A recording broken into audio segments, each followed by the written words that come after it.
This is the biggest mistake, I think, facing really, really smart people. I think really, really smart people, and this is most of my students, they're like off the charts, smart, creative, brilliant. They make the mistake of thinking, I think you gotta have a dream. The School of Greatness. Really? Yeah. Please welcome Lewis House. Is it better to smile without teeth or with teeth in order to enroll people in you as a human being to get anything you want in your life? what research found is that a real smile, whether it shows teeth or not, the biggest difference is it has to reach up here. The eyes. The upper cheek muscles, actually. So those eye crinkles, I do that a lot, though. I feel like I squint a lot. You got a little smizing, right? Yeah. So that's actually the only cue we're looking for. So it actually does not matter. So if you have a profile picture, a dating profile picture, a LinkedIn profile picture, I either want you neutral or with eye crinkles. The worst is sort of that in between. Now, I don't mind like a soft up mouth, right? So you and I both have this on our book covers, a soft up mouth, but it has to engage those upper cheek muscles. What Dr. Barbara Wild found is that when they showed pictures of people with the fake smile and a real smile, the real smile was contagious. So when people looked at the real smile, they themselves felt happier. When they looked at the fake smile, they felt no mood change. Interesting. So the reason why that's important is I think that we think about like, oh, I want to show up, I want to be really my most confident self, but what we don't realize is that our cues are contagious. Yes. That if you show authentic happiness, you are more likely to infect happiness. Actually, there's one more face cue I want to talk about. So this is the cue that sort of started me on this crazy journey, and it got me. I'm a recovering awkward person, as you know. So this gave me a lot of relief. Introvert, awkward person, social anxiety, all the good things. So this story gave me so much relief. What they found was, if you are in a room and someone gives you a cue of social rejection. What does that look like? Okay, so social rejection, eye roll, a sigh. Looking away. Looking away, distancing behavior. When we pull our head back and when I angle my head back, you know I've just disengaged from you. Crossing arms. Sudden nonverbal rejection. Is this turning feet also? Yes. We can talk about feet. Yes. Okay, we can talk about feet. Hands and feet are so... You know what's interesting? I look at the hands and feet all the time.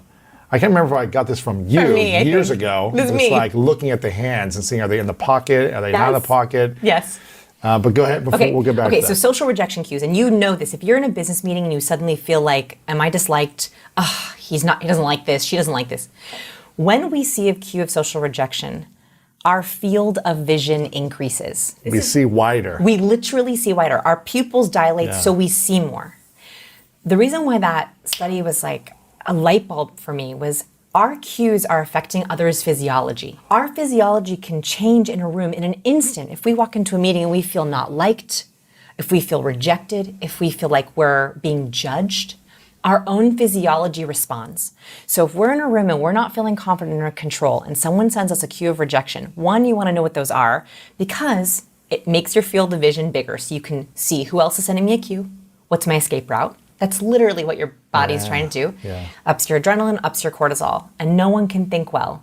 Adrenaline, cortisol. That's why in a meeting, it can go downhill so quickly. Yeah. You're in a presentation, you prepared all week. You're like, And then you're like, oh, he just rolled his eyes. Oh, she just turned away. Oh, I just saw a weird foot movement. And then you lose your spot, you blank out, and the rest of the presentation goes badly. The good news is what Matthew Lieberman found. This is from UCLA. Once you label a cue, so if you say, that was an eye roll, that was a scoff of exasperation, that was a contempt smirk, the moment you label it, your amygdala calms down. They've proven that when people are in fMRI machines and they show them a fearful face, so fearful face is when we widen the whites of our eyes and we raise our eyebrows up. If you're laying in an fMRI machine and you see fear, you will begin to feel afraid. Your amygdala begins to activate and your body goes, well, if he's afraid, I better be afraid. But the moment you say in the fMRI, that's just fear, your amygdala stops responding. Interesting. So I think I've had a really hard time finding confidence. It's been a long lifetime journey. The way that I've sort of backdoored into confidence is control. If I can control the cues that are being sent to me, if I can control the cues I'm sending to others, it's a secret backdoor into confidence. How do you control someone else's cues? You label them and respond appropriately. So you can't control how they act towards you, but you can control how you Yeah. react to it, how you interpret it, how you transition afterwards. yes, like you can first, by labeling it, you just controlled your own physiology. So if someone sends you a contempt, an eye roll, you just took control. You took control back of, nope, I see it, I spot it, I'm disengaging it. You know, in the vulnerability world, when you label the shame, when you speak about the shame, when you bring it to the light, it becomes less scary. It doesn't stay stuck inside of you. So even just acknowledging it is a helpful tool to process shame, or I guess And fear social of rejection. social rejection. It's the same, actually. So for vulnerability, yes, you're afraid, you acknowledge it, it makes it less scary. It's the same thing in social settings. Dates, professional situations, negotiations, interviews. The moment you say, okay, I just heard an exasperated tone of voice, or I just saw a lid flex. That's the one I want to talk about next. what flex? I know. A lid flex? A lid flex. Is that an eyelid? Yes, Is it like is. like a twitch or Okay. what? Okay. So here you asked, how do we control? Oh yeah, that's it. You just did it. Okay. So you know Zoolander? Yes. You know the blue steel? Of course. Okay. That is actually a lid flex, right? So that's a right. It's like it's if you're listening right now, harden your lower lids and then like your lips. That's what blue steel is. The funny thing about this cue, it's ridiculous. I know you're like, where are you going with this, No, Vanessa? it makes sense to me because it's like, prove me. You're like, someone's doubting you. Oh, you just got it. Okay. course. So what's funny is in fear, our eyes widen. So if you widen your eyes as wide as possible so you can see the whites, I can take in way more of my environment. When we're afraid, we want to see as much as possible. When we are trying to see details, universally across cultures, we have to lessen the light coming into our eyes. So we squint, The focus. we focus. So if you were to try to see that dot over there on the wall, you harden your lower lids.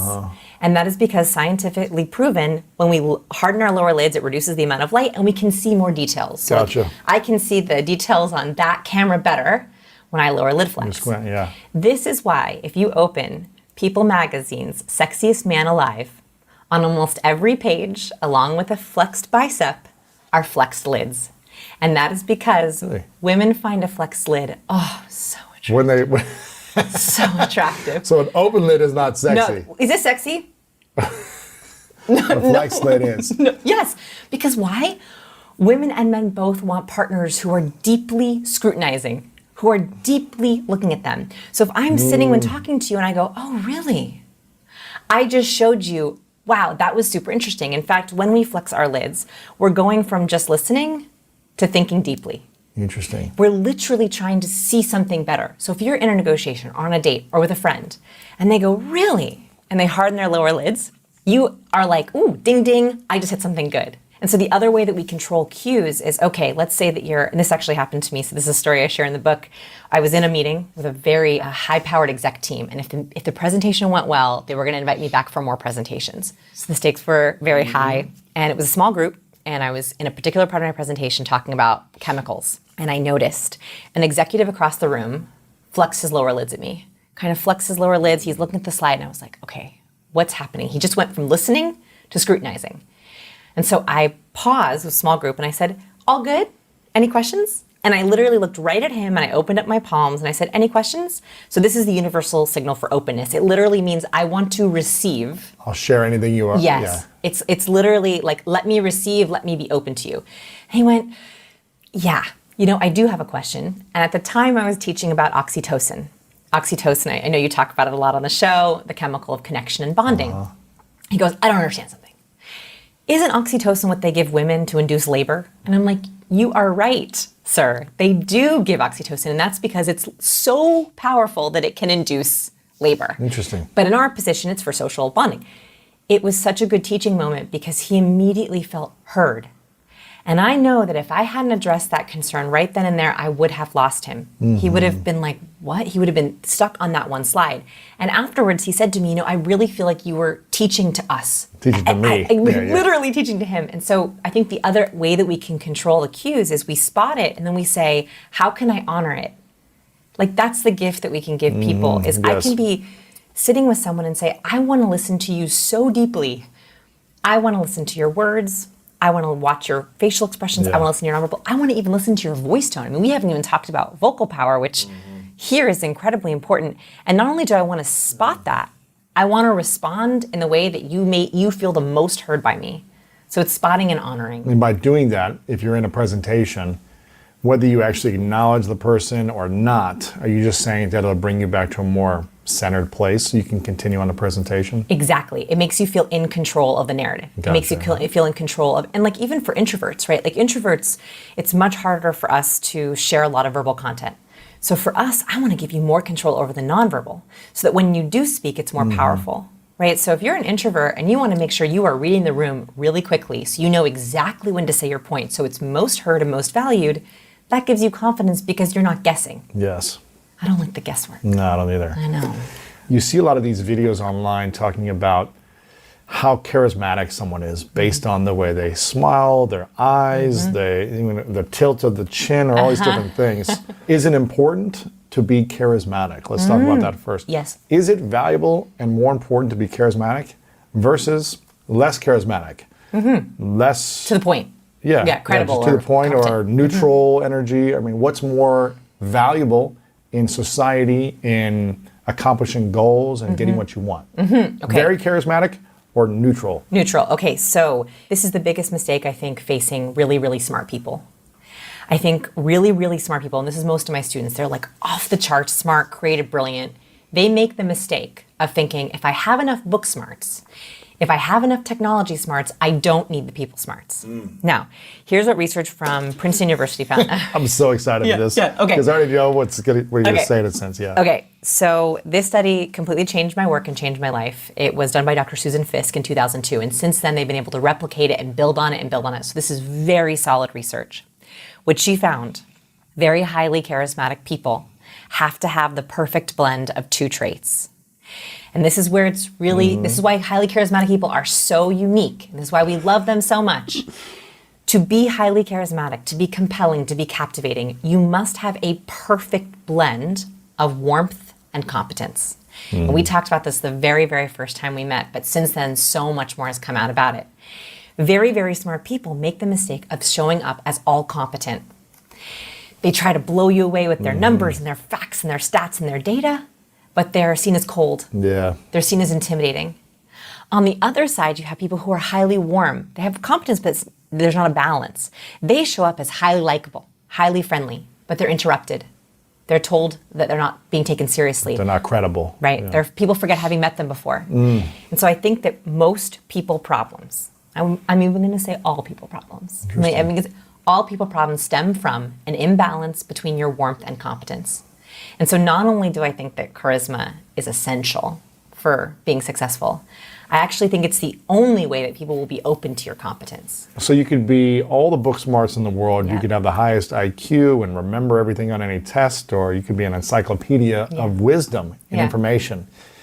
But what I'm hearing you say, if you don't have charisma, at least some of it, then people won't take you seriously, or they won't care as much, or they won't be as engaged. It's not just engaged. There's two questions that humans ask themselves about the person they're with. And this happens immediately in every interaction. By the way, video too. We forget that this is not just in person. This is happening the moment you pop on video. It's happening the moment someone opens your LinkedIn profile. I did a whole bunch of research on LinkedIn profiles specifically because that's where a lot of our first impressions Yeah. are happening. Okay, when people see your LinkedIn profile, when people see you on video, on Zoom, the first question they ask themselves, and it is chronological, the first question they ask is, can I trust you? Basic instinct, are you going to be my ally or my enemy? Can I trust you? The very second question they ask is, can I rely on you? So when you're in a meeting, on a date, in a call, in a pitch, a negotiation, on LinkedIn, the two signals that you want to cue people with as quickly as possible is, yes, you can trust me, and yes, you can rely on me. The problem is that most professionals right now are going mute. So I don't know if you've noticed this, but it feels like in the last 5 or 10 years, we've gone towards ambivalence. You know, we've gone towards, I'm not going to show anything. I'm going to be as professional and sterile as possible. And so we've taken out cues from all these assets, and then people have a really hard time trusting us. They have a really hard time listening to us. We wonder why people are slow to reply to our emails. It's because we're not cueing enough. We have to have hundreds of cues to answer those two questions. Interesting. So how do we create more trust and reliability instantly? Yes. Okay. So here, let's talk about trust first, because it is chronological. We have to trust someone to rely on them. That's why starting with your competence Doesn't always work. So trust. So the very first thing is a weird one. It's a really weird one that I'm going to talk about first. So you don't have to be competent to be trusted. To be charismatic, you have to be competent and trustworthy, Okay. right?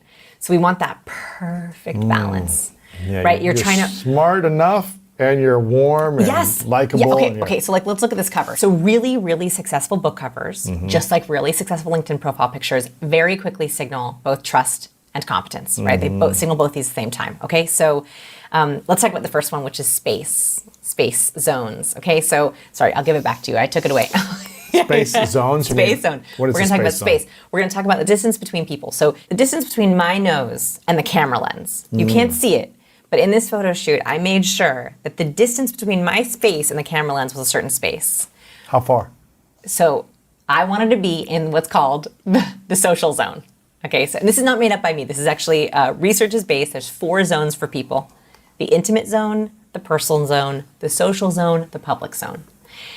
Remember that Seinfeld episode you ever saw of close talking? You Yes. ever had this where someone walks up like right into your face and like Yes. talks into your mouth?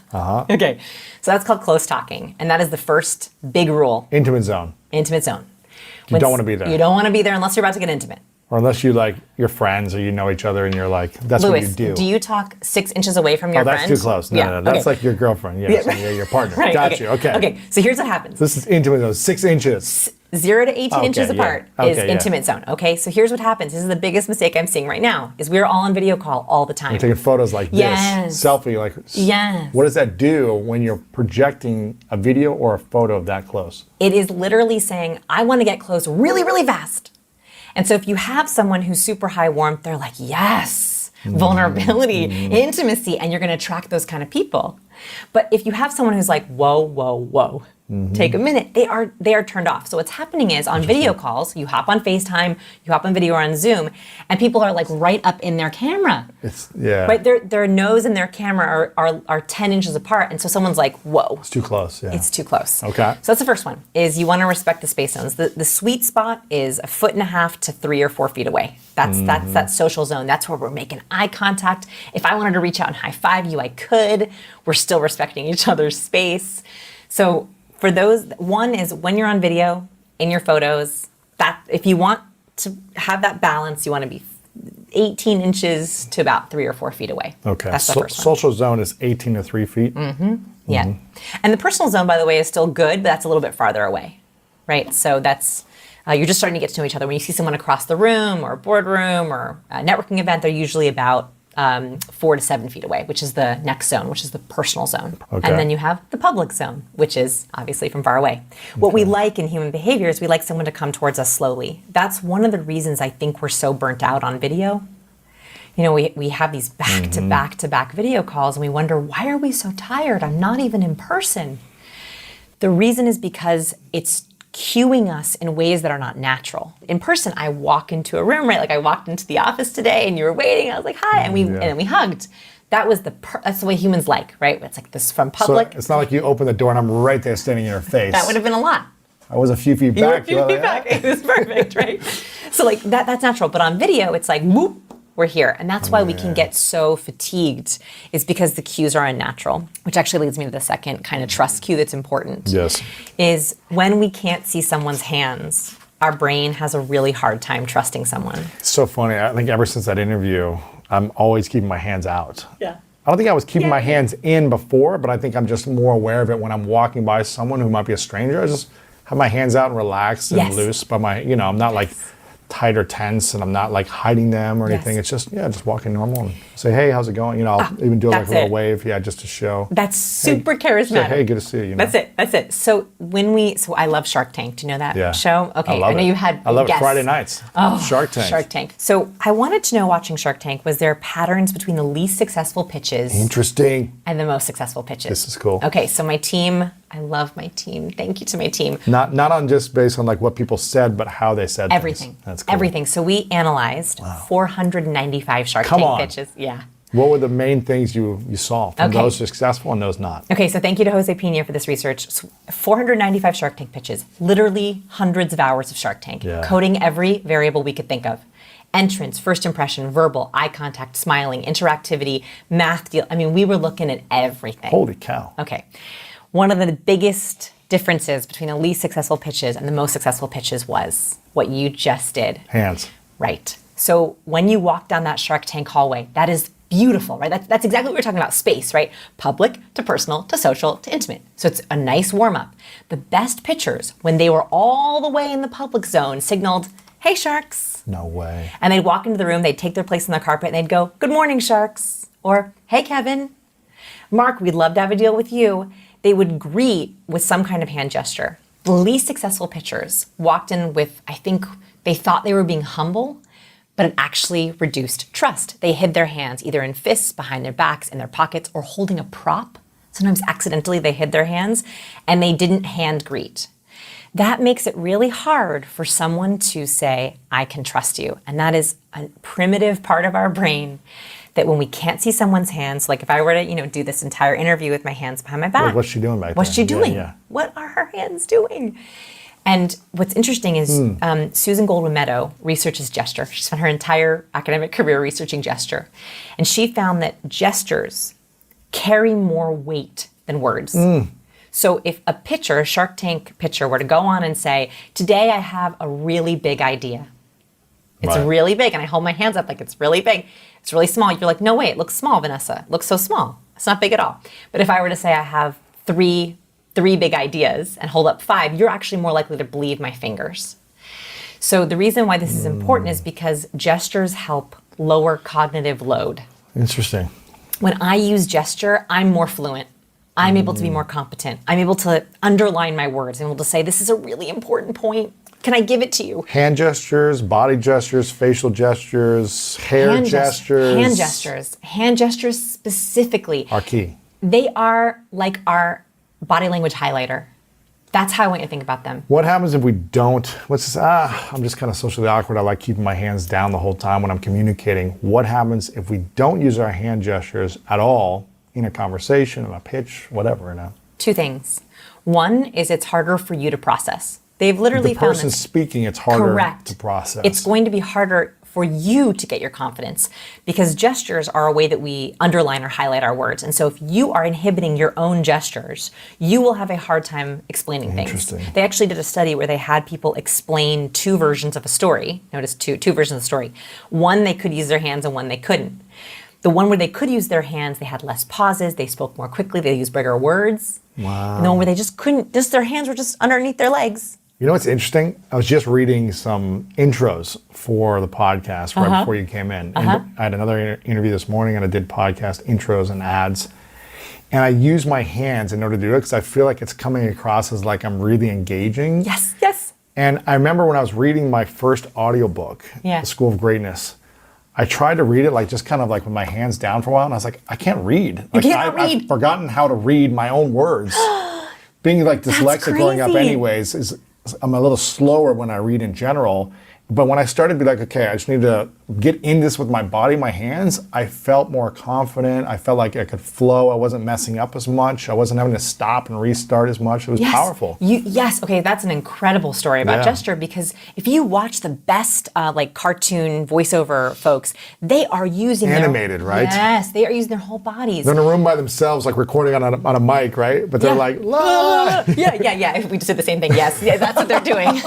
That's not how I read probably my are doing audiobook. it. But yeah, but like Susan Goldwyn Meadows' research is called hearing gesture. And that is because I'm using my hands right now, not only for people watching, but also for my folks who are listening. Because I know that the more I use my gestures, the more charisma I have vocally, and I would love to talk about vocal charisma. Interesting. So that helps me, but it also helps you. So anyone who's watching, you're getting so much information. They say 12.5 times more information from our gestures. Come on. Yes. Even when you can't see it? No, you have to be able to see it. So we can hear charisma, but if someone can see our gestures, it adds more weight to what I'm saying. So when I say weight, I'm like, it's heavy. Look how heavy that is, right? But if I were to be like, heavy, it's so heavy. And I kind of shoo it away. You're like, no, it's not heavy. You can feel the it. emphasis of the words. Yes, so it's like a highlighter. Now, I have to have a caveat here because I've created a problem in the past. Yes. I love a gesture, but I don't like jazz hands, right? So gestures are great. Hey, good to see you. Hey, Louis. So you're like, this is How are not you? credible or trustworthy. Yeah. You're like, this is some weirdo over here. I created a problem where I had people who were like entering their Zoom meetings and they were like, hello, Vanessa. And I was like, oh no. Don't do that. Oh no. So it's like a highlighter, right? You wouldn't want to highlight the whole page.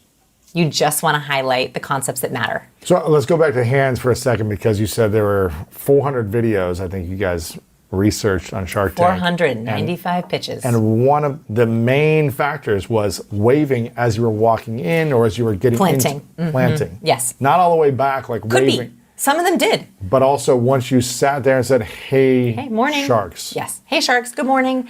Happy to be here. Even this, happy to be here, like an open palm gesture. Interesting. Okay. What are a few other things that you noticed? Okay, yes. Okay, so we love gestures. And by the way, this is super easy on a video call, in person. Hey, nice to see you. Good morning. The biggest mistake we make, someone walks in and we go, hey, we give them a nod. Right? Give them a hand. You like them enough to give them a hand, right? So that's really easy. It's like every YouTube video, I'm like, hey, friends. That's literally how I start every video. Okay, that's the first thing. So the second thing is where things get more interesting. So remember that these sharks were in pitch after pitch after pitch. They're tired. They're like, so tired. They are so tired. I've been on set there. I've seen like the whole day. It's just like, it's a lot. It's a grind. It's a grind. Okay, so the most successful pitches, the next thing we found, this was very, very clear, is that the more that the pitchers could spark dopamine, the more likely they were to get a deal. Now, dopamine is a very complicated chemical, so just for our purposes. Food, eating something. No, giving them like, try my. Oh, yes. I was like, food, And if yes. they're eating, like taste testing, like opening try something. It, taste it, smell it, lick Feel it, it, touch yeah. it, feel it, wear it, play it. Any of those senses we love. So when we are doing something that's different, that's tactile, so yeah, touch, smell, taste, wear, play, do, try, that was going to wake the sharks up. Dopamine is it's a very complicated chemical, but I want to talk about it a little differently. It does feel good, right? So if they were to say to the sharks, today I have a gift for you, the brain goes, ooh, a gift. Oh, give me right, something. Gift. Right, dopamine is like that feeling of I want it. It's a excitement, but it's also motivation. So what they've found is that when people have a lot of dopamine, they are more motivated to do things. They are more motivated to figure out a deal. They are more motivated to ask questions. So when a pitcher went in and not only had some kind of interactivity, some kind of a surprise for them, and sometimes it was a surprise. And they would literally say, and guess what, sharks? I'm like, what? Right? What is it? We want to know what that is because we're like dopamine.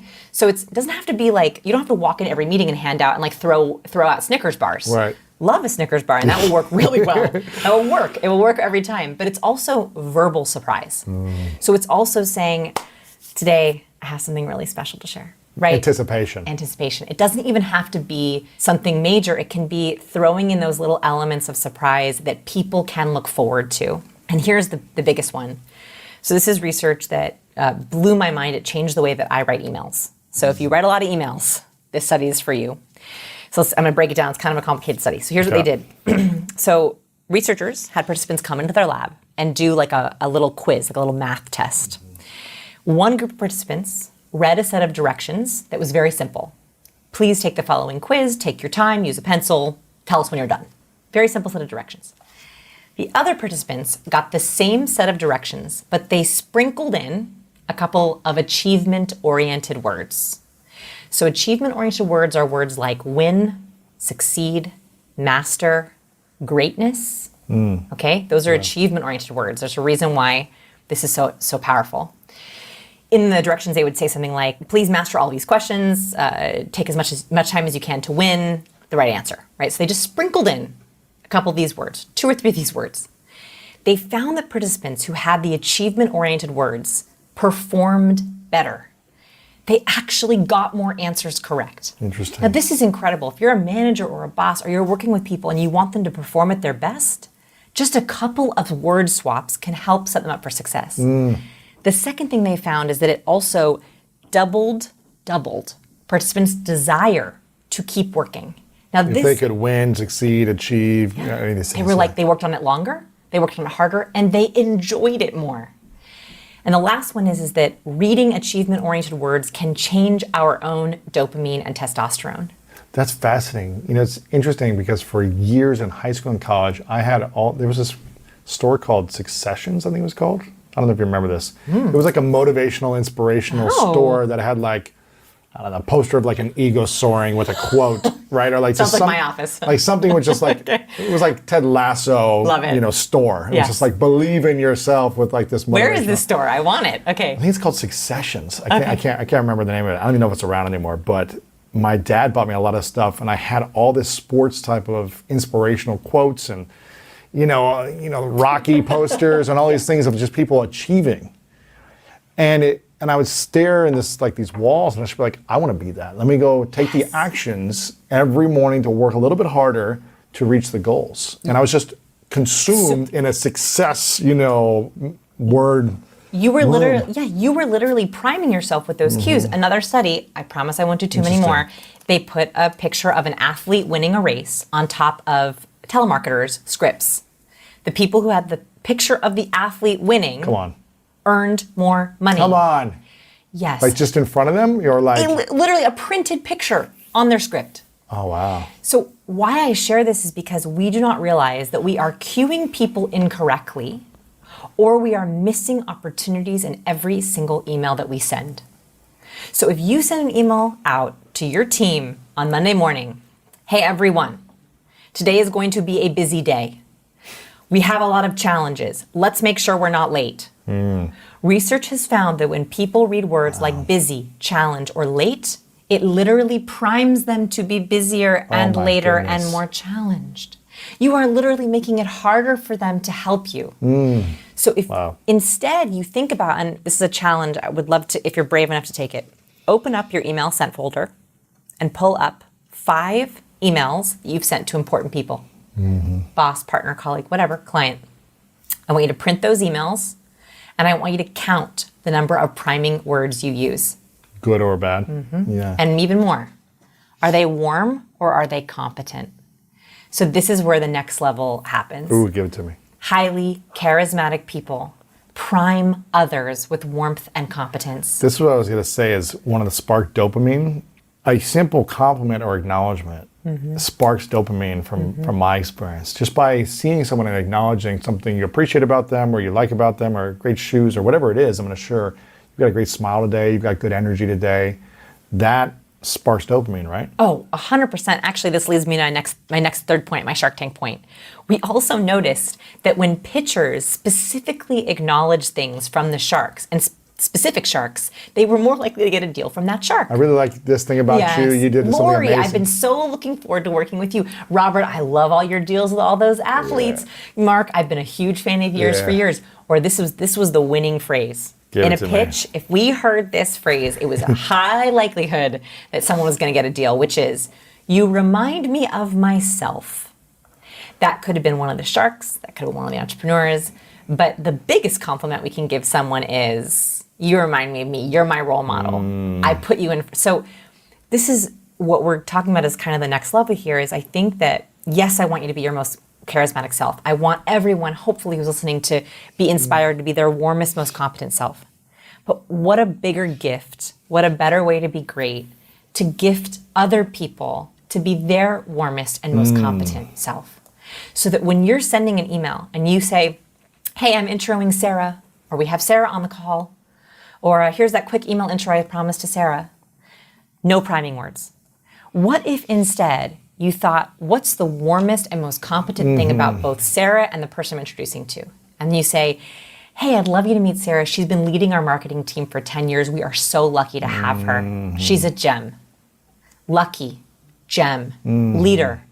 That is the perfect balance of warmth and competence. And you are gifting that to both Sarah, the person you're introing to, and yourself. And so I think our words are gifts. And this doesn't have to be every email. But in your most important emails, that audit that you send, count how many warm words are you using. So warm words are words that trigger connection, trust, words that make you feel the warm and fuzzies. They're very oxytocin words. Count the number of competent words: efficient, productive, brainstorm, leverage, lead, streamline. Those are all great competence words. A funny note here is Emojis, Are they good or bad? highly warm. Right. Not good or Well, bad. likability. You can have likability, connection. Right. Yeah. High warmth, right? So emojis and exclamation points count as one warm word. Wow. So if you have someone, and this happens a lot, where people send a highly warm email to an important person. Hi, friend. Friend, warm word. Exclamation point, 2 warm words. I loved talking to you yesterday, 3 warm words. It was so exciting to catch up. Exciting, catch up. 5 warm words. Heart emoji, heart smiley face. Right. Now we're at 7 warm words and we're 1 sentence in, right? Yeah. They wonder why they're not taken seriously. They wonder why they didn't get a follow-up interview. They wonder why that person takes 4 days to reply. It's because it's too much warmth. You have to balance it out with the competence. So I want you to count and see what kind of signals are you sending to the people who matter to you. That's And interesting. Do you want to? You know, you're bringing up something I used to do years ago when no one knew who I was. I was just getting started 2007, 2008. yeah. I used LinkedIn as a tool to create connection with people that were, successful business leaders and people that had done things that I wanted to do in the future, right? And for a while, none of them would reply to me because I started off saying like, hey, I'm just getting started. I'm brand new and I'm looking for some advice. Can you help me? Those types of Warm. languages, warm. right? Yeah. All those words you just said are all warm. Yeah, and I started switching it and getting a reply almost every time from anyone. Like anyone I'd reach out to, I was like, they're gonna reply to this. And I started doing a few things. In the first sentence, I would just try to find, spark dopamine essentially is what I was doing. I was looking for a mutual connection we had, and I'd speak about the mutual connection. Mutual connection is highly competent. It's saying, you know this person, I know them too, I'm in the know. Trust and there's warmth. Trust, yeah. Warmth and competence. This person likes me, if you like them, yeah, trust. Perfect balance, yeah. I didn't even know that, and I was just doing it, right? And it was working. I was like, okay, let me keep doing this. Let me find someone that we know in common. Yeah. And I would always try to have a conversation to get some intel on them. Can you tell me something about so-and-so? And I would speak about that information. And I would speak into them. I would also look for a couple other areas of interest that we have in common. And I would try to have 3 different things in common in the first sentence or 2. Wow. Something that they did that I'd experienced before, or a place they're from, or whatever, some mutual interest. Warmth and competence. Maybe that's competence, or it's both. Both. You're saying, yeah. It's beautifully both. Yeah. So I would do that, and then I would just add, and then I would say something like, "I'm really inspired by what you created. I'd love to learn your story of success." Ooh, As wait. opposed to, Say it again. I'm really inspired by what you've created. I'd love to learn your story of success. Oh man, that just gave me the chills. That's essentially what I did almost every email. That sentence, can we just talk about it? So that sentence is the perfect blend of warmth and competence. There you go. Right? You have love, you have learn, you have success. And so that didn't take a lot of words. It's not like you were writing them a 6-paragraph email. But it's so much better than, let me know if you have any questions. Right. Yeah. Or can I pick your brain for coffee? Yeah, exactly. Yeah. So I think what we have to do is there are hidden opportunities waiting for you in your texts, in your emails, in your profiles, if you choose to take them. Yeah. And all it takes is a couple of word swaps. Like I'm not talking about that's it. 15, in that direction sheet, they sprinkled in like 2 or 3 words. Win. Even reading the word win makes the other person think more like a winner. Yeah. What a gift to give. That's cool. The quote that I heard in high school from Roosevelt is, people don't care how much you know until they know how much you care. Saved my life, literally. That's warmth and competence right there. Because I didn't feel competent my entire school life, right? In school, I was at the bottom of my class. I just graded poorly, which confirmed like I'm not smart enough, or like I'll never be able to be as intelligent as my classmates or anyone in the world. Yeah. So why would anyone like me or trust me, because I didn't feel competent? Then when I heard that quote, I go, I have a chance. Like, I can build competence in another area of life. I can be emotionally intelligent, and I can show people how much I care. And by doing that, that's been pretty much my whole life. Everyone who's listening, I hope what this shows you is that caring about someone, there's multiple ways to do that. Yes, it's emotionally intelligent, but it's also honoring someone's cues or gifting them the right cues. Yes. When you make someone feel more like a winner, what a gift you just gave them. Huge gift. You're putting confidence into them. You're speaking joy, confidence into that person. Yes, you're literally gifting them the chemical dopamine so that they themselves have more motivation. Yes. And don't we all need more motivation? Absolutely, yeah. Can I, since you shared a vulnerability, can I share a vulnerability and a compliment? Sure. Okay. Okay, so I've been so excited to tell you this. So your book, School of Greatness, I loved the cover. I just thought it was so inspiring. And when I was taking my cover shoot for Captivate, so this is 6 years ago now, it was not going well. I was super awkward. My photographer, amazing, Maggie Kirkland, was like, listen, like, this isn't working. You're really awkward. I need you to relax. I'm like, I can't relax, right? The worst thing you can do to someone who's anxious is tell them to relax. So we weren't getting the shot. We weren't getting the pictures. And she's like, okay, just think about your role models. Who's your role model? And I was like, Lewis Howes. So she pulls up your book and she goes, okay. And she said, look at Lewis. Channel him. And so in the shoot, I channeled you and I did your pose of my hands over my stomach with your face. And crazily enough, that is the Captivate cover. That was a shot. I'm going to send you the full version. How many books you sell? How many copies you get? Lot. I better send you some royalties. So anyway, I channeled you because that cue, there was something about it. So I thank you for even the cues that you send out because that gifted me confidence when you didn't even know about it. There you go. I appreciate it. I'm glad it worked. What's another thing that in the Shark Tank? We talked about sparking dopamine. What else? Okay, so we talked about reading, we talked about dopamine, we talked about interactivity, we talked about complimenting in a way that allows someone to see themselves in you or pulling out a similarity. That's good. Right? So like you, Lori, we really value.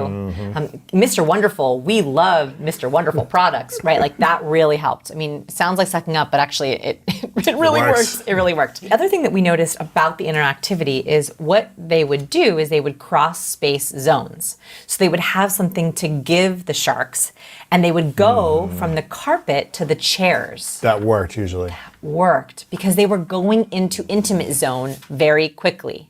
So this is called a nonverbal bridge. It's kind of an advanced technique. Do you want to talk about it? Yes. Okay. So a nonverbal bridge is a way that we cross into someone's intimate space, but safely.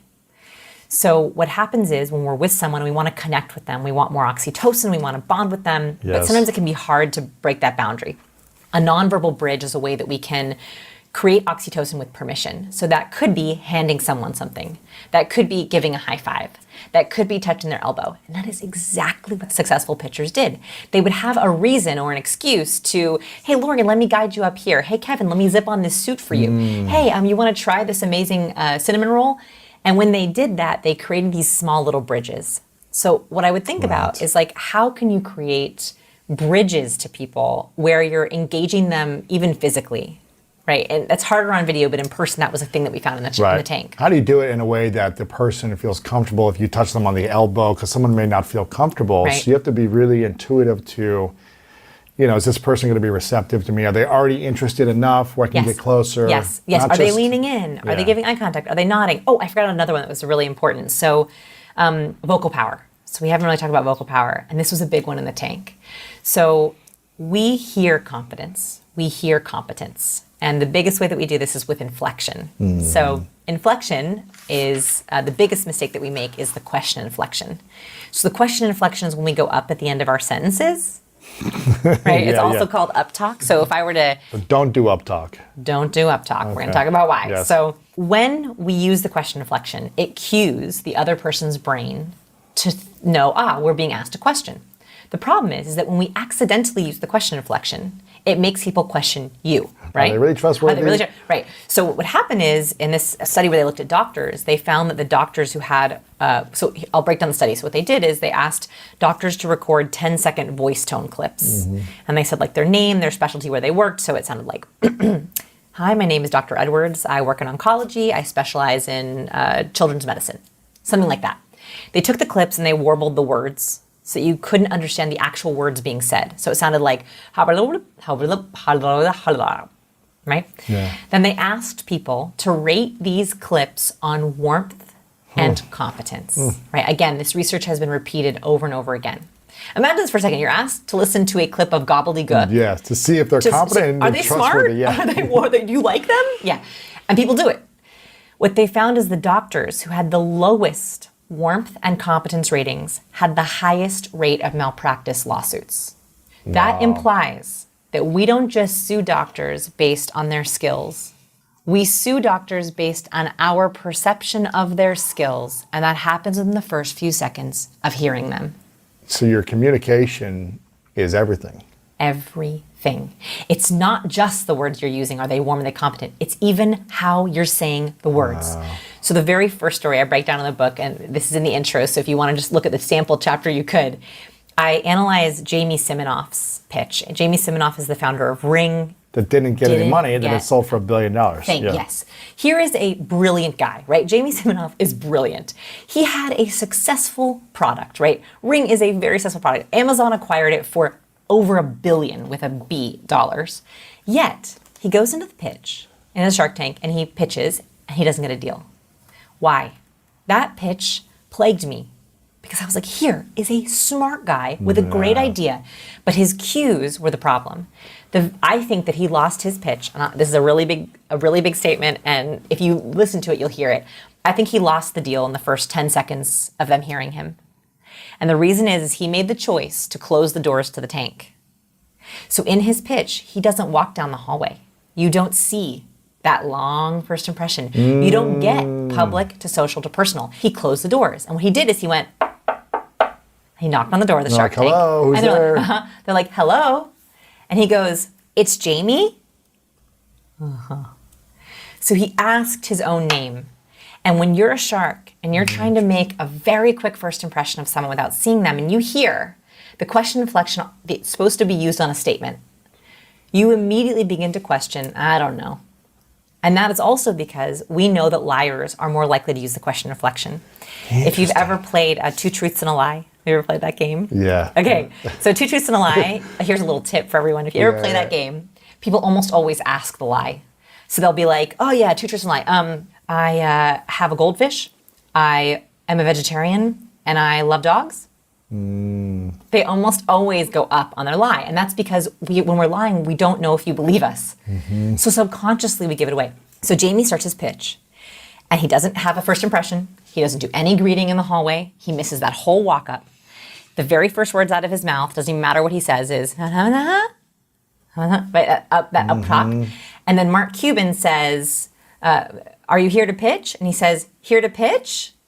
Again, using the question inflection. I think that what happened is it gave away his competence. And then the doors open, right? And he explains this idea of Ring, it's a doorbell. The problem is his first impression was very low in competence. And so he had a lot of trouble having the sharks take him seriously. He was a very competent individual building his business, right? He was very smart, intelligent, knew the technology, how to build product, teams, all these things, get sales, whatever it was.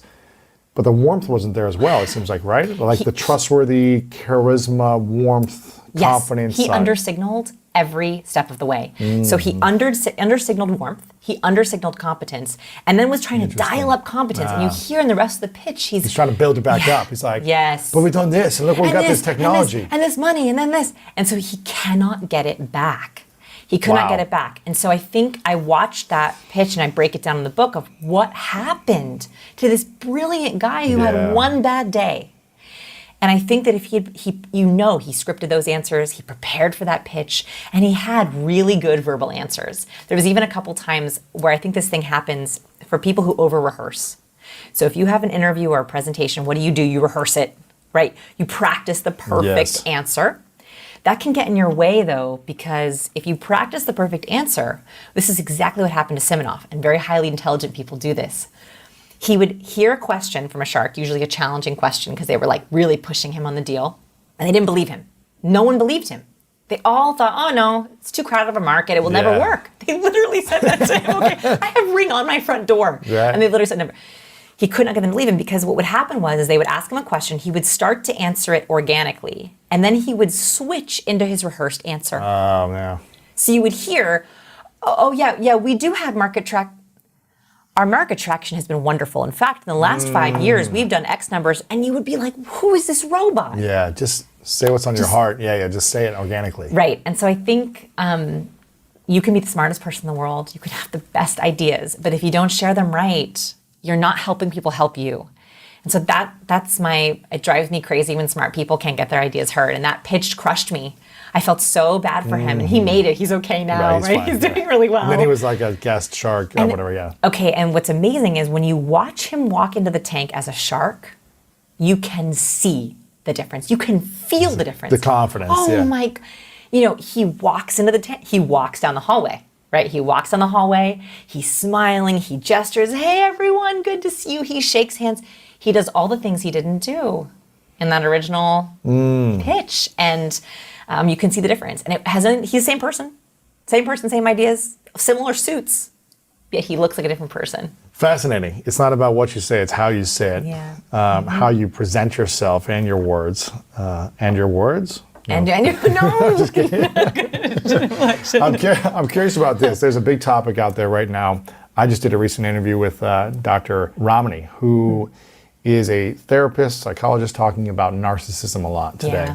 Yeah. Can you talk to me the difference between charisma and narcissism? And how can you spot when someone is actually warm and caring and charismatic versus someone who uses the skills or the tools of charisma in their narcissistic approach towards manipulating, controlling, and getting what they want in life? So this is my biggest fear with this book. This is my single biggest fear, and it was an issue for me when I first started writing it.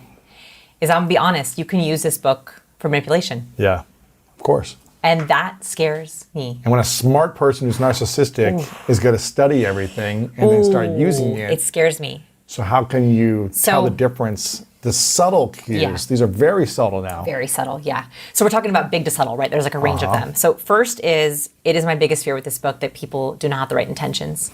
And my hope is that we can actually use these powers for good and not evil. That is the number one thing, is you can, if you want to. Here's the good news. There are certain cues that we cannot control.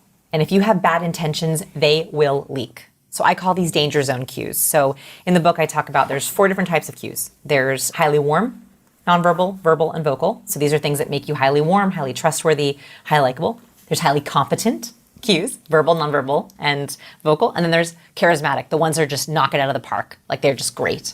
And the last one is danger zone cues. Danger zone cues are the cues that get us into trouble. They're the cues that liars use. Ooh. They're the way that we leak guilt and shame. Actually, shame is not a bad thing. It's only when you have guilt that you've done something wrong. So in the danger zone, it is very hard to inhibit those cues. So I teach them because I want people to be able to spot them. Okay, what are those cues? Okay, so there's a bunch, and let's talk about as many as we can. So and this might be someone who's very successful, someone who's accomplished a lot potentially, someone that seems very credible, someone that could be in a power position, owning a business or having influence online or something like that, right? Yeah. Extremely successful. They could be successful. They could seem credible, trustworthy. Yes. But might be super narcissistic underneath. Yes, so there's a couple danger zone cues that we can control, which a manipulative person could inhibit, right? So, for example, one that I found that I talk about in the book is Lance Armstrong. So Lance Armstrong, for those who don't know, spoiler alert, Lance Armstrong was doping. So if you haven't, someone was like, there was spoilers in the book. And I was like, you haven't heard of that news yet? I also talk about Britney Spears in the book because there's some really interesting cues on her, which I think why we're worried about her, why her fans worry. She shows a lot of danger zone cues. Yes. So Lance Armstrong, in one of his early interviews on Larry King Live, he's asked about doping. And he does what's called a lip purse. So a lip purse is, okay, when we push our lips into a flat line, we mash our lips together. That is a universal withholding gesture. So when we're literally trying to hold something in or hold something back, or we don't like what's being said or heard, we go. And so you'll notice that when someone has been asked something they don't like, when someone had to lie, a lot of the time, so we did a massive experiment in our lab where we asked people to send in videos of themselves lying. Actually, you play it in the book. It's called Lie to Me. So I have you lie to me, play this lie to me game to diagnose your own tells. It's very important to know your own tells because you should know what your danger zone cues are when you're leaking them. And one of the, you should know those. It's good to know those in the back of your pocket. Do that with your partner, right? You want them to know what those are too. So one thing that we noticed is on lies. That was one of the biggest indicators. So in Lie to Me game, we ask you to do 2 things. We ask you to tell us an embarrassing story, your most embarrassing story, and then a fake embarrassing story. And we want to see if we can tell the difference. If we cut the clips, can we know which one is the fake one? Man, that'd be interesting. Yes, and it's amazing. You see the same danger zone cues over and over again. Right before someone's about to lie and tell their fake embarrassing story, they go, okay, and they lip purse right before they're going to do it. And that's because we don't like lying. Our body knows it's going to get us into trouble. So we're like, stop it, stop it, stop it. And we hold ourselves back. You ask a woman, how much do you weigh? And she'll go, like literally close those lips because no woman wants to talk about how much she weighs. So it's a withholding gesture. And so that's the first thing is you want to look for some of the bigger cues, withholding gestures. Lip purse is one, a sudden distancing behavior. So we also noticed that liars in our lab, they wanted to like get away from the lie, like as if it smelled. So like when they were telling their most embarrassing story, they'd be like leaning in, using gestures. Oh, it was so embarrassing. And remember, embarrassing stories are negative. Right.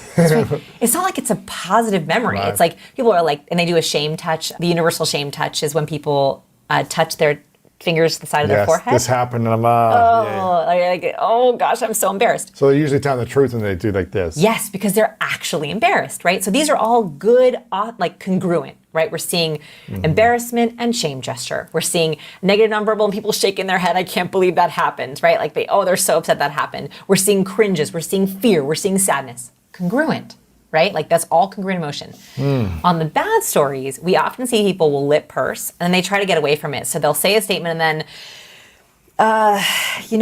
then, and they're literally like as far away, I hope I'm not messing up my audio, they're as far away from the lie as they can possibly get. They're leaning back, they'll sometimes literally lean their head back in the chair, and that's because physically we want to distance ourselves from things we don't like.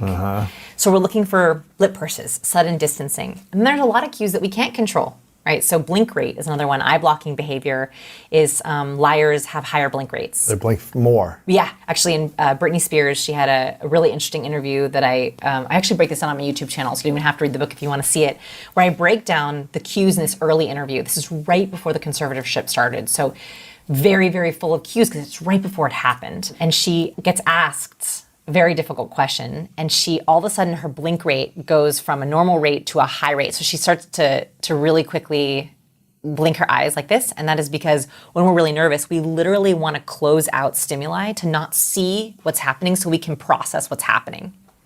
So blink rate is something that a lot of manipulative people cannot control. In fact, when I share this, people go, oh, I know a very narcissistic, manipulative person who has a very high blink rate. Interesting. Because they're literally like trying to block out the lie or the manipulation. And so they'll sound really good, but they're like really like processing a lot. And you're like, why are they blinking so much? And it's because they're trying to process. Oh my goodness. So just knowing those cues are not all bad on their own, but it's important to know what those cues look like so you can spot them. And I really think manipulative people will get caught eventually. It is very hard to fake competence. It is very hard to fake warmth. It's hard to keep that up. And so for the long game, yes, you can learn a couple of these cues and try to master your way around them. But for the long game, it's really hard. I mean, look at, Theranos, right? So Elizabeth Holmes. So spoiler alert, Theranos did not go well. I feel like I always have to say that. So one of her interesting cues is, I don't know if you've ever seen her talk. She uses a really deep voice, like fakely deep, like down here. And people used to say, like, is that real? It's because she read in some cue book, it wasn't mine because my book wasn't out then, thank goodness. She read in some book that having a lower tone of voice makes you more competent. And that is true. Research has found that people who use the lower end of their natural voice tone are seen as competent. That's for both men and women. So you have a very deep voice and it serves you really well. When I'm talking right now, I'm trying to use the lowest end of my natural register. When I'm talking to my toddler. Right. Yeah. When I'm talking to my toddler, I'm much more up here. Hey baby, how are you? But if I were to do my entire interview like this, it would drive you crazy. Right. You wouldn't feel competent. No, and it wouldn't. And people would go, I can't. I'm not taking her, take her seriously. So she read that study, obviously, and went an octave lower. There you go, and went an octave lower. So it wasn't her natural voice tone. It was like one step lower than her voice tone. So she was always talking like this.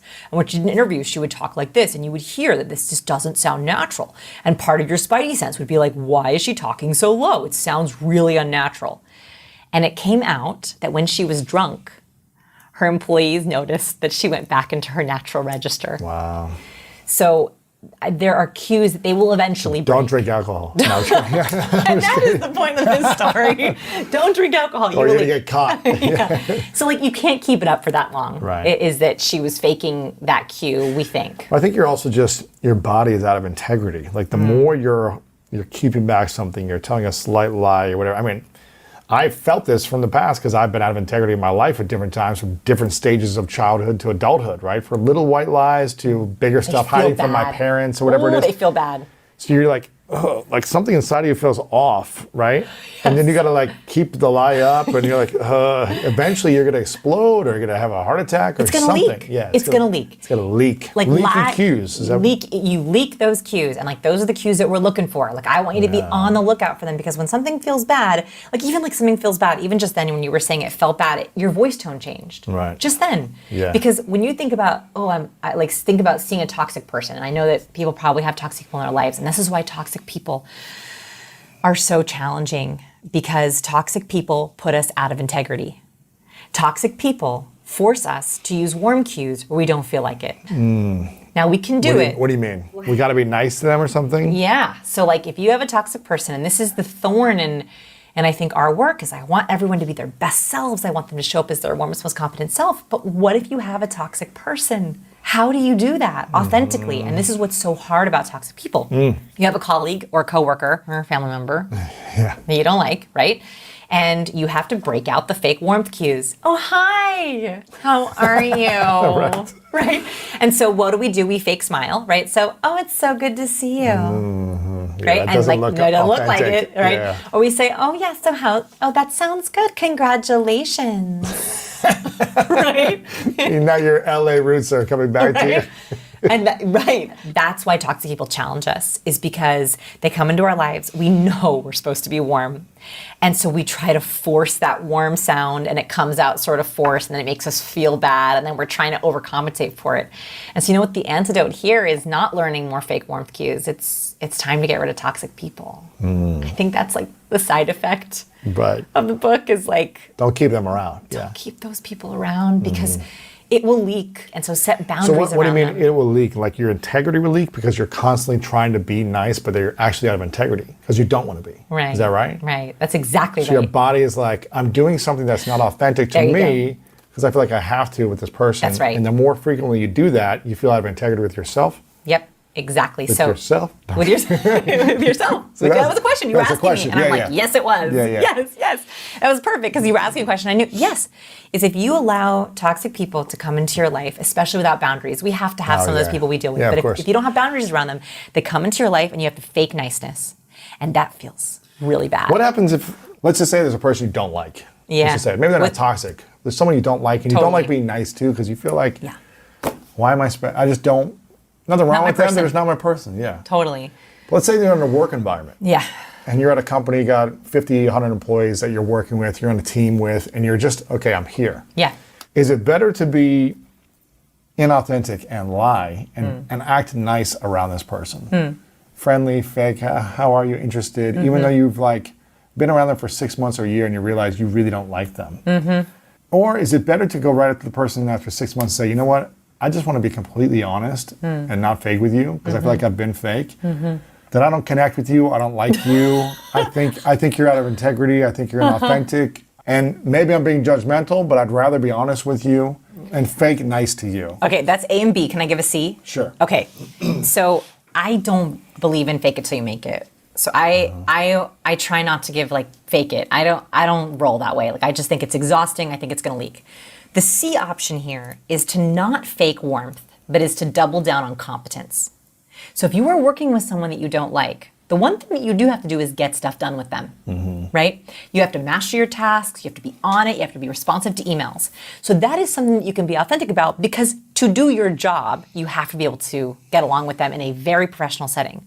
So I would skip all the fake warmth stuff. Go right into competence. Yeah, right, like stick with where you're authentic, which is like, I don't need to hear about your weekend. I don't need to go to happy hour with you. Right. I don't need a fake sitting with you for coffee. Right. But you know what? We can get stuff done. You know what? So we align on goals. create boundaries around the, hey, let's go have coffee. Actually, no, I'm I'm busy. so busy. Yeah. I'm so busy today. But you know what? Let's do a brainstorm session tomorrow at the end of the day so we can really kick off. Yeah. So get back to like the mission on the Competence. task on hand, the competence. And maybe you've just got to be like, okay, this is someone where, 20 seconds a day, I've got to be around someone that's trying to be fake, la-di-da-di with everyone, and I'll just wait I'm going to until get stuff done. And then I'll move on to the next That's thing. it. Gotcha. Exactly. Because then at least you're focusing on where you can be authentic. And also even if that were to come up, you could honestly say that kind of conversation could be, listen, like, I'm not really into like, connecting at work. I'm more about Yeah. getting it done. I want to get home to my kids and my family. I hope that's okay with you.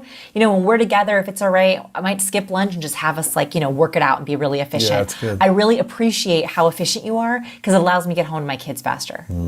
Right? Like that's authentic. So what can you appreciate about them that's competent? Yes. What can you highlight about them that's competent? And that's What a if you weird don't way to feel work. like they're warm or competent?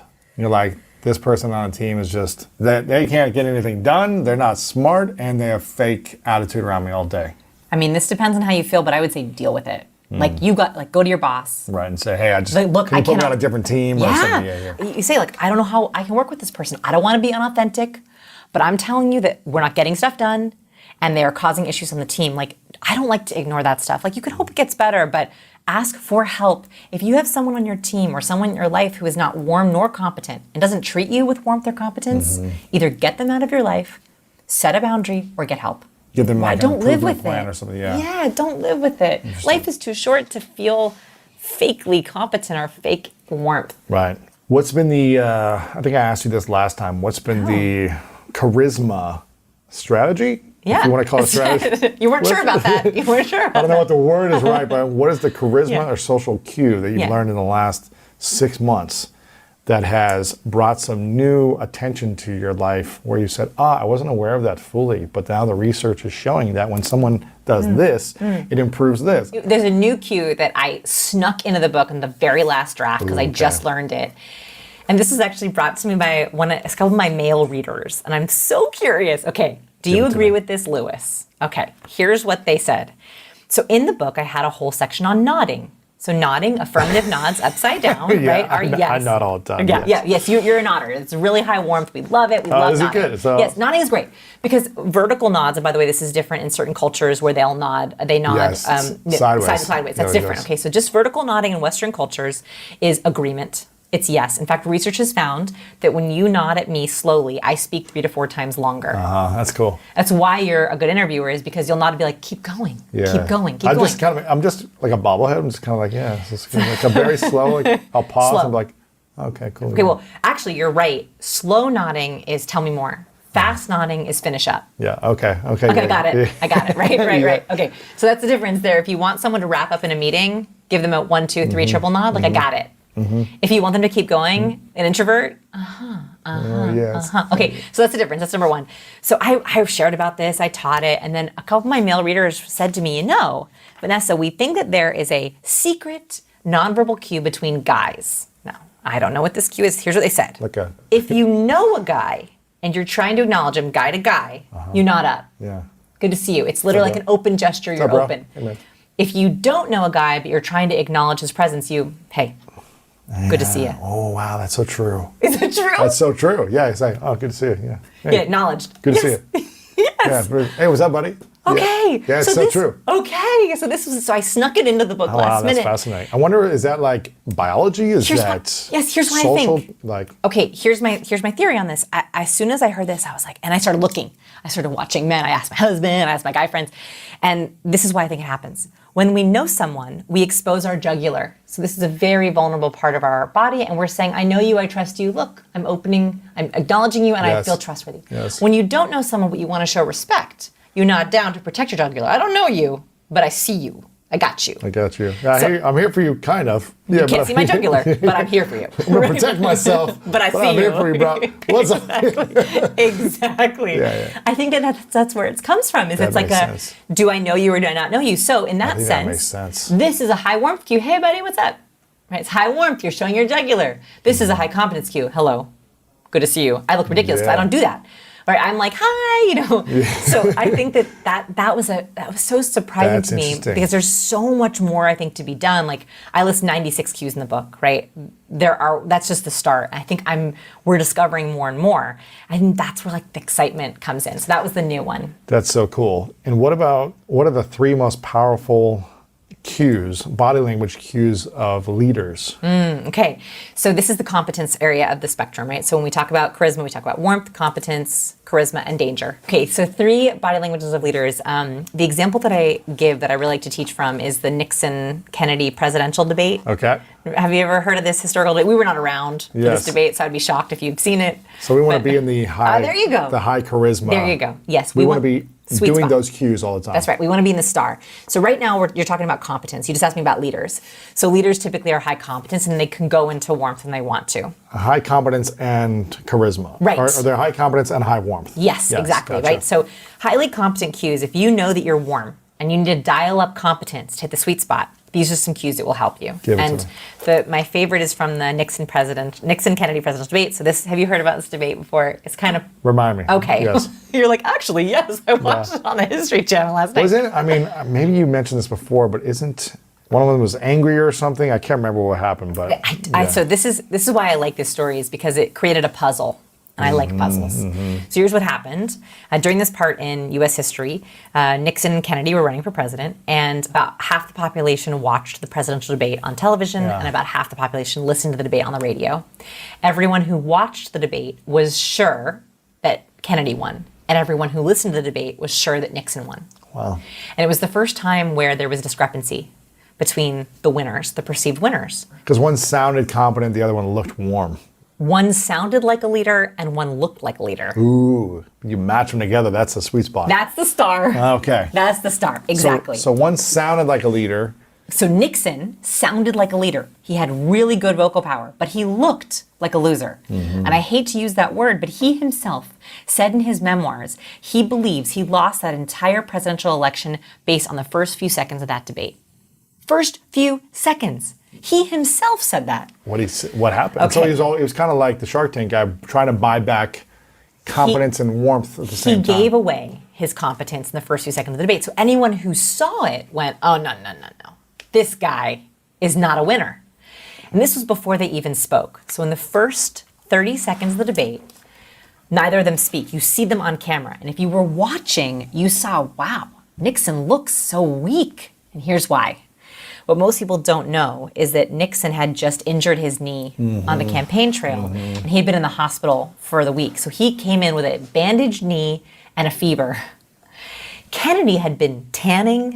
Yeah, he was like a nice suit, everything. He was ready to go. And also, a kind of funny thing is the debate was in black and white, and Nixon's suit was too brown. It blended into the background. So I talk about color psychology at the very end of the book, colors, and so that was an interesting one that he didn't pop as much on the black and white. Okay, So he shows up, and he's sitting in what's called the runner's stance. The runner's stance is when someone, so runners, before they win a race, they go into the crunch position, one leg back. We know this as a readiness position. Universally across cultures, if someone's about to run away from us, they will get into this position, right? Like they're literally about to run away. It's why sprinters start a race like that. Well, Nixon spent the first 30 seconds of the debate in that position. Because of his knee. He was his knee. He was in pain. He was trying to He was nursing it. Yeah. But it made it look like he was about to run out on us. That's, from just a quick nonverbal perspective, the first impression was, where's he going? Even though people didn't consciously realize it, he looked not planted, and we don't like leaders who aren't going to stay with us. Whereas Kennedy, on the other hand, he had a really nice, relaxed cross, and he used what's called humility hands. Research calls it humility hands. Humility hands are when your hands are on your leg and they're resting. Humility, humble. So he looked relaxed, calm, here to stay, not tense at all. I'm not in a rush, I'm here. I'm here. I'm your leader. Right? Yeah. So he looked, quote unquote, presidential. So first, the runner stance. Second is, and this is in the first 10 seconds of the debate. They were sitting. They were sitting next to each other. They weren't on a podium. No. So here's your first snapshot of the debate.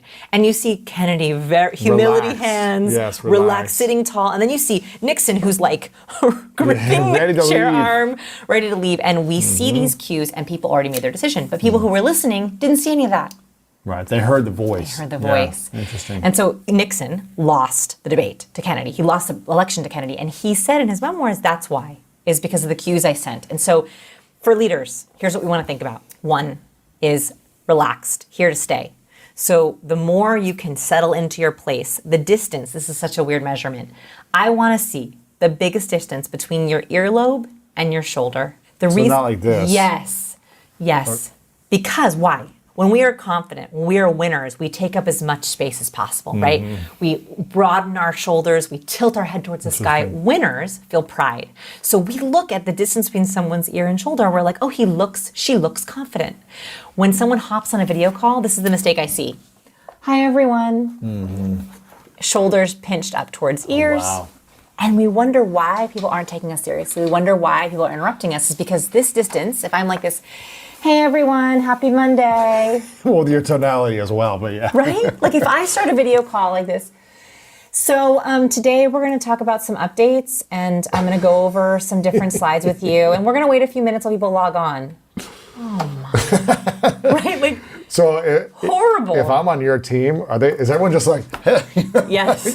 no one gets it? Are you just calling each other out on your social Everyone's cues? a winner on my team. They're amazing, yeah. right? Like we play music, right? Of course you can lean in sometimes, but in that first impression especially, right? It's like, hey, good morning everyone, good to see you. So I want you to think about profile pictures, videos. I love chairs with armrests. Why? It helps our shoulders stay grounded. So that's the biggest one, is taking up space. The second thing that happens is that also gives you more vocal power. So if I were to do this entire interview with my shoulders up, it would look bizarre, right? I would look scared. You'd be more closed up. Yeah, it would be. And so if I tense my vocal cords right now, I'll begin to go into vocal fry.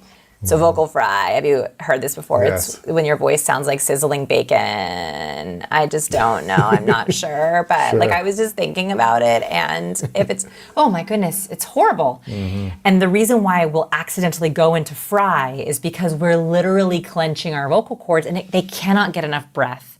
Vocal fry, not to be gross, but vocal fry happens when our vocal cords rattle together. And that's what we're hearing, is the rattling. That's why we don't like it. And so when you have space, you prevent vocal fry. Okay. If you hear yourself in vocal fry, here's the quickest fix you have. Speak louder. Right. So the best way to get rid of vocal fry is to just up your volume. It will push more air through your vocal cords and it makes them hum. Yeah. If other people on your team are using vocal fry, just ask them to speak up. And speak a little louder. Yeah, that will usually get them out of vocal fry. Okay. Little secret.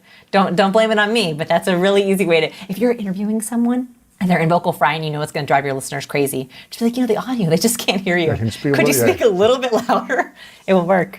Now, what's the difference between the humble hands on a knees or on a table, I guess, right here? Does this work on a table as well? Yes. Versus hand over top of the other hand, which is relaxed but also is closed body. Yes. Versus two Open.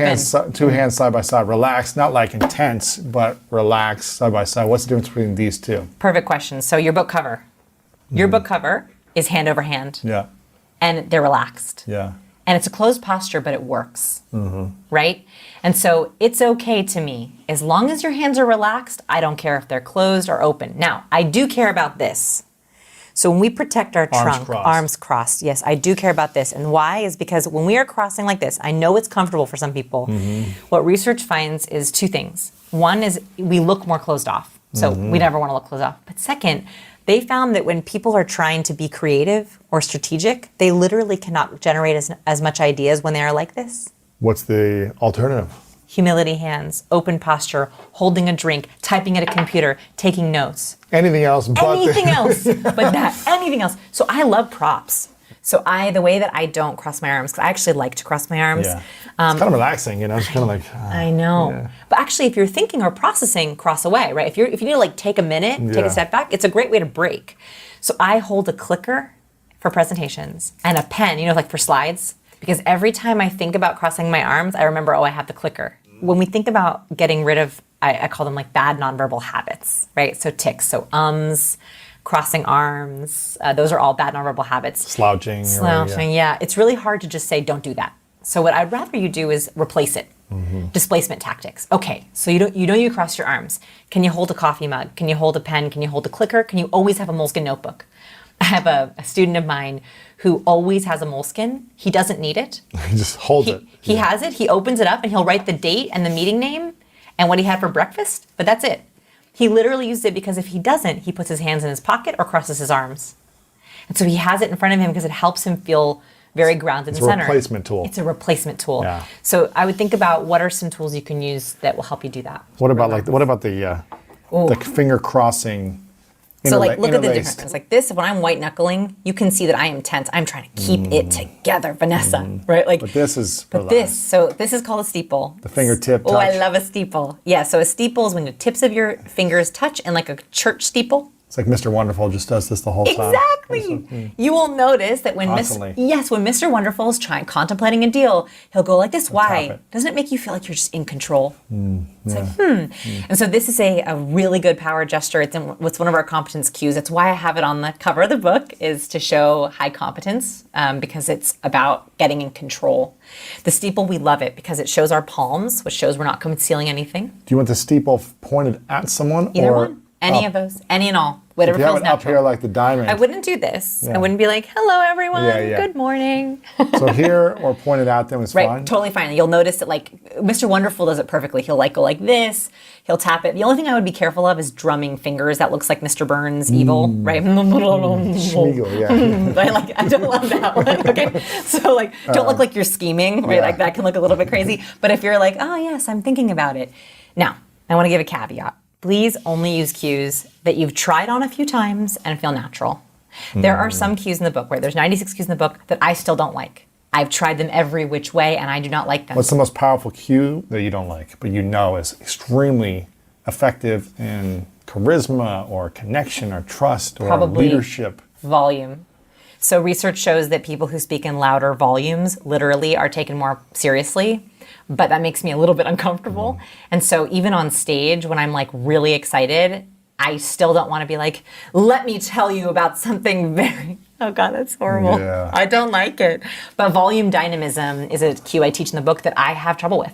But the research shows that people are more trustworthy or more competent. Competent. It is a competent cue. Because if you're soft, it's like you don't believe in your words. It's actually volume dynamism. So it's being able to use your volume to match your intention. So for example, So tonality and fluctuation at the right moments. Yes. So like, for example, I feel a little ridiculous when I do this. This is a cue that I struggle with, which is like, let me tell you about something super important. Yeah.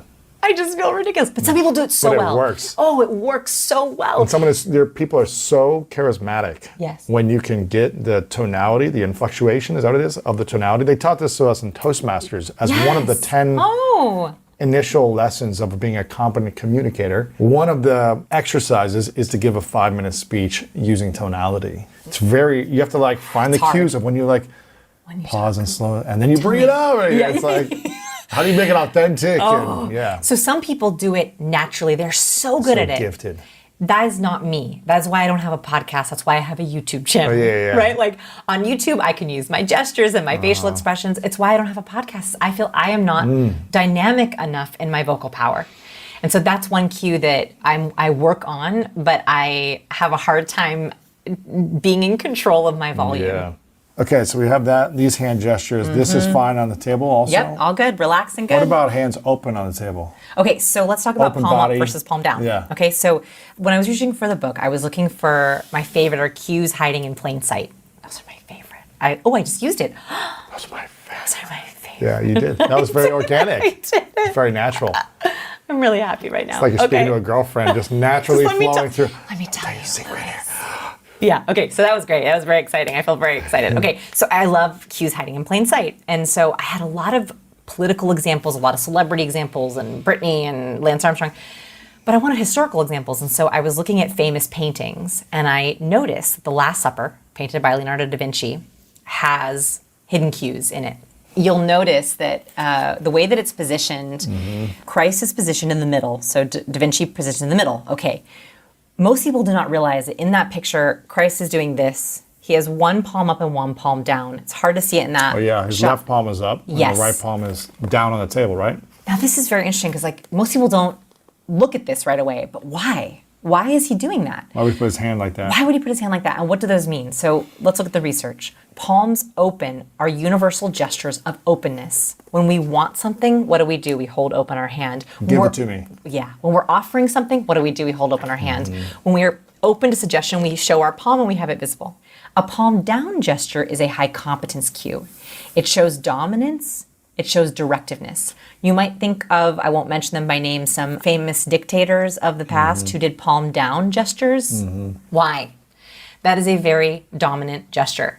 When people are giving directives, they often say, be quiet, sit down, right? I don't want to hear from you right now. It's a very direct. Dismissive too, in a sense, right? It's kind Especially of if you shake it at someone. So why would we have these two cues? They perfectly balance each other out.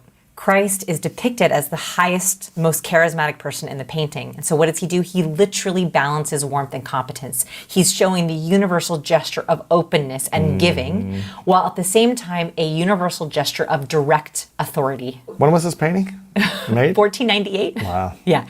So Da Vinci, I think, hid cues that signaled the viewer, wow, he's charismatic. The takeaway from this, by the way, is if you're giving a directive and you don't want it to be questioned, you're better off giving palms down. You're better off saying, listen, team, we've got to get this done. We've got to be efficient. We got to be streamlined. I need you to do it for me. Just go, yeah. Just go, just do it. If you want feedback, like when I take Q&A, I'm like, what can I do? What questions can I answer? Right? I'm giving open. That's a very, very subtle but very powerful cue. Okay, so that's how Christ is depicted balancing. The other thing that he does is if you measure the amount of space that Christ takes up in the painting, you'll notice he takes up the most space. He literally has the most distance between his shoulder and his earlobe. Yeah, he's like, Yes, because he's tilting. Kinda So like- tilting is a warmth gesture. And so he's the only pictured person who is head tilt with also expansive posture. So there's all these hidden cues that I think paint this picture behind what's happening. Now, if you look at Judas, now if you didn't know anything about this history, Judas would be the character painted with the most intrigue. If you notice, he's also holding a clenched fist. Right? He's the only character in the picture who has a clenched fist and is distancing. He's literally turning his body away from us. And we know, we already talked about, that distancing is a danger zone cue. So here is the person who is later about to betray Christ. And how does Da Vinci signal that? He hides cues. He shows a clenched fist, which shows withholding and anger. And then he shows that he's about to lie, that he literally turns his body away. The reason I show this is because I think that we don't realize there's these cues being sent to us all the time. I do a lot of breakdowns on my YouTube channel of politicians, and we don't realize, even when we look at political campaigns, in one picture, there's thousands of cues being sent to us, and we should know what's being sent to us. the thumb pinch. Oh, the thumb pinch. This is Obama, right? Okay. He did this all the time, didn't he? So here's what's funny is Obama used to be a pointer. We don't like being pointed at. So there's something about it as humans. It's like, let me tell you what to do. It's kind of a better than. So I think he was coached because all of a sudden he never pointed again and he only used the thumb pinch. The thumb pinch is a very clever gesture because in Western cultures, this means good job, thumbs up, good job, or like me. Like literally, social media, like, right? This is what we see. Like, give me a like. And so the thumb pinch is a very subtle thumbs up gesture. So every time he does it, it makes you think, oh, first of all, he never clenches. It's relaxed. It's relaxed. It's kind of like an open thumb. It's an open thumb because he's saying A-okay, like. And he's also saying, this is a point I want you to remember. It literally looks like a bullet point. Right. I'm going to give you a point that you should remember. Yes. And Obama, I'm going to do an Obama impression. It's going to embarrass us both. Okay? It's okay.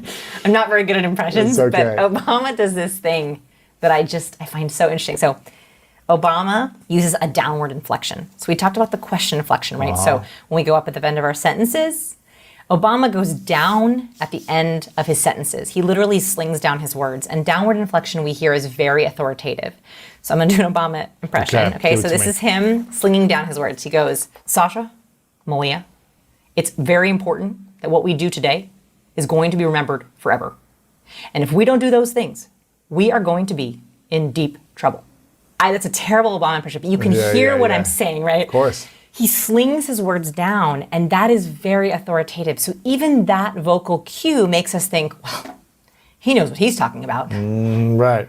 It's more authoritative, more confidence. It's more authoritative. Versus if he were to say, Sasha, Malia, I have something really important to tell you. It's really important we do this for our future. Could you imagine if he gave speeches like that? And so even that vocal inflection worked for him because he also creates a lot of space in his mouth. He has a lot of space in the middle part of his mouth, so he talks very deeply in his mouth, and that helps keep his resonance really low because he's has this space in the back of his mouth, and that creates a lot of resonance. It's a good Thank you. That's a good impression. I like it. Yeah, that was good. You're not embarrassed for me? Good. No, it's great. It's because he creates this low resonance point and we like it.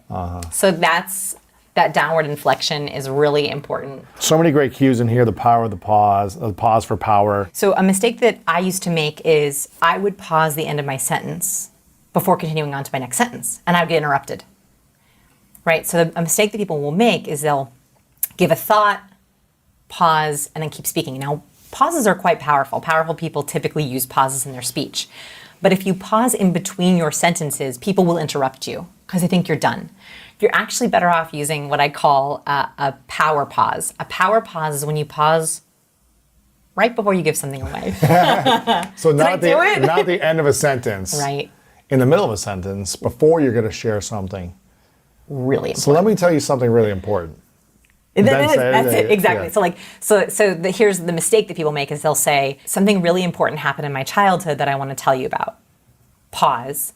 It was when I was, okay? Mm-hmm. People are like, should I talk to you? Should I ask you another question? Right, What should I right. say? It actually creates conversational confusion, which is the last thing you want. Versus, I want to share a really important story from my childhood. Mm-hmm. That creates a lot more intrigue because like a story, from your childhood. And I have no desire to interrupt. So that's a very advanced tip. That's towards the end of the book. It's a very Sure. advanced tip because if you have trouble with people interrupting you, I would practice switching your pauses and think about that. What's the drama you can give? Drama. Yeah. Create the drama. Volume, pauses. Yeah. And by the way, Obama did that very well. He would deliver a point, right? He would go into his residence and he would say, what this country needs is better systems. Right? I'm saying nothing, but you're like, what's better? What is it? What is the thing that we need? It's not what you say, it's how you say That's it. it. Although how you say it is important too. That's you need the confidence That's too, the last yeah. chapter. So the last chapter I have to end on is verbal. Because yes, we spend a lot of the book talking about nonverbal and vocal, but your words matter, as we talked about with achievement-oriented words. Yes. But man, if you can deliver achievement-oriented words with power pausing, with a You're- steeple, look out, world. You're coming. That's big. I am a big believer that the most important thing we can do is learn how to heal the different traumas or triggers from our past that get us in a reactive state when the world is happening. And we become uptight, reactive, we say things we don't want to say, we regret the things we do, we act out, whatever it might be. Healing the past, memories, pain, frustrations, whatever you want to call it, I think is one of the most powerful things. The second most powerful thing we can do is learn how to master the art of communication and learn how to be comfortable in our own skin and our own voice. How to Win Friends and Influence People was a book that was extremely powerful for so many people to learn how to socially connect. And again, in life, we are either enrolling other people in us and our vision, or we're unenrolling them in us and our vision based on how we communicate, how we connect with people, whether we're trustworthy or untrustworthy. This book and your research and studies and content has been extremely powerful for so many people, including myself. I learn a lot, and I feel like this is something I'm always studying because I feel like you can never learn enough of understanding the science of people. Yes. And so I want people to learn how to continue to heal. It's a journey. Yes. But two, I want them to learn how to understand people. Again, if we go back to the quote that changed my early adult life, which was, people don't care how much you know until they know how much you care. If you can learn how to communicate that to people, it'll take you much farther. You can get by with less skills and less smarts if you understand how to be deeply empathetic and have connection skills with other people. It'll take you a long way. Eventually, you got to have some competence in there and be skilled at something. And of course, everyone who's watching does, right? Like, we know that. You got to have skills, and I think it's always important to invest in developing new skills as well to make you more competent. But this book, your work, is extremely valuable and important. Cues. Master the secret language of charismatic communication, small signals, incredible impact. Vanessa Van Edwards. I want everyone to get this book. I want you to buy a few copies for your friends, for the introvert friends in your life, for the socially awkward friends, for the anxious friends. Charisma is a superpower. It's a superpower. It is a superpower when used correctly. And here's the thing. If you use it incorrectly, you'll be humbled at some point in your life. That's right. Eventually, bad things will happen, and they'll keep happening over And and it will over. drain you. Drain you. Yes. So you're going to be humbled by the world if you don't use humility with your charisma. But I'm very excited about the book. I can't wait to dive in more and go back to this interview even more. I want people to get the book. They can follow you on the website, scienceofpeople.com, which has got an amazing newsletter that I subscribe to and get a lot of wisdom from. Thank you. You're always sharing new research and all Always. this stuff in there. Scienceofpeople.com, Instagram, Twitter, Facebook, V Van Edwards. That's me. Everywhere on social media. Your YouTube as well. It's extremely fun to watch. You just break down all these things visually. Yes, so there was a couple things I didn't get to put in the book because they were too visual. Like it was just too hard to explain it. And so if you want to just get a little taste test, I break down The Rock because it's great. Who doesn't want to see exactly. many, like dozens of cues from The Rock? So I break down The Rock. I do a deep dive of Britney Spears because I didn't even, that was a whole book, right? Like I didn't have time to do it. I do Morgan Freeman, how does he get that vocal power? I talk about how he does it. That's cool. Princess Diana, why were we so intrigued by her? And Justin Bieber. So Nice. I break down some cues in love there. it. You just want a little taste test. Yeah. And that's all Science of People, or is that? That's on YouTube and on Science People. And we have our interview on there too. So if people want to go watch that, they can. Yes. Final two questions before I ask them. I want to acknowledge you, Vanessa, for constantly showing up. I think introverts who felt like they grew up socially awkward takes a lot of courage to put yourself out there, to constantly be in front of a camera, to be speaking on stages, to be learning this work and then sharing your work. I think it's really challenging to do for introverts. So for the journey that you've been on to try Healing. Yeah, exactly. Healing is big too. But the journey you've had and you constantly keep showing up and putting this work out there is really inspiring. So I acknowledge you for that. Thank you. I asked you this question before, but this is called the 3 truths question. Imagine it's your last day on earth many years away. And for whatever reason, all of your work has to go with you to another place. Yeah. So no one has access to your content. But if you could leave 3 lessons to the world behind, what would you say would be those 3 lessons for you? Life is too short to fake it. Find the real warmth or the real competence, or get rid of it. There are unique flavors of charisma. You don't have to be the bubbly extrovert. You can be the wise, competent sage, or the quiet, powerful leader, or the empathetic, compassionate healer. Those are all charismatic. There are different flavors. And lastly, your words have power. Your cues have power. Don't waste them. We can change someone's physiology with a single word. So with every word you put out there, think about how can you infect people for good. That is powerful. What's the most powerful word we can infect someone with in a positive way? I think gratitude. I think every time you say thank you, I'm appreciative, I'm grateful, you're gifting them honor and you're feeling grateful yourself. It's the only word I can think of that has a double effect both ways. Wow. So can I end on gratitude? Sure. I want to thank you so much because you created a tipping point in my career where you believed in me, you listened to me wholeheartedly, and you put my work out there and people listened, and it was a total tipping point in my career. And so you made me do podcasts. You made me realize I can do them in their safe spaces, which I was a little afraid of. You made me realize that I can find my people, and I just have to speak to them. And so you always say yes. How can I help? Which I'm so grateful for. Oh, I appreciate it. Thank you. Thank you in return. You know, it's interesting, appreciation, the word gratitude and appreciation. Right when you said that, it made me reflect on my girlfriend and how I feel like every day I tell her how much I appreciate her. You know, I'm like, beautiful. gosh, I'm so grateful for how you did this, or just this thing you did for me. I appreciate it so much. And every time I do it, now that I reflect on it, she's always just like, I don't know, it just warms her up even more. Yes, because we don't often feel gratitude in our relationships, right? Like, especially, I've been married for 10 years, with my husband for 16 years. Wow. And you get very caught up in the logistics. Yeah. And so for anyone who's watching, I think we take the people we love for granted. We think about giving gifts of words to our colleagues or to our clients or to our customers, but like, don't forget the person you live with. Don't forget the person you care about. Don't get stuck in the logistics, right? Where you're like, you know, hey, honey, take the kids. Hey, honey, take...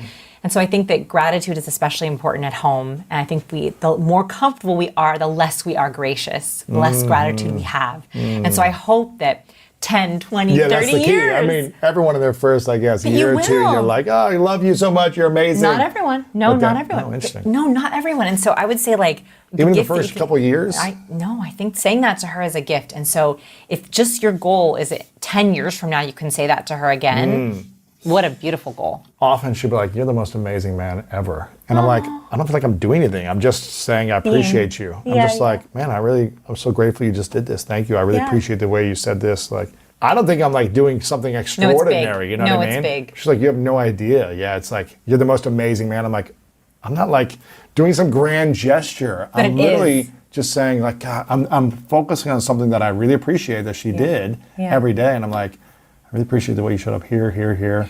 And that's why I think gratitude is the most powerful word there is. Because just being appreciative of her makes her think of it as a grand gesture. Like, imagine that, like one word of gratitude is a grand gesture. It doesn't take a boat ride down the water. It doesn't take, 12 dozen roses. It's like just telling someone you appreciate them. Yeah. And if that's one thing you take away from this interview, that you will right now text someone that you love them and you appreciate them and thank them for being them. It's big. People remember that stuff. That's a gift. People don't care how much you know until they know how much you they care.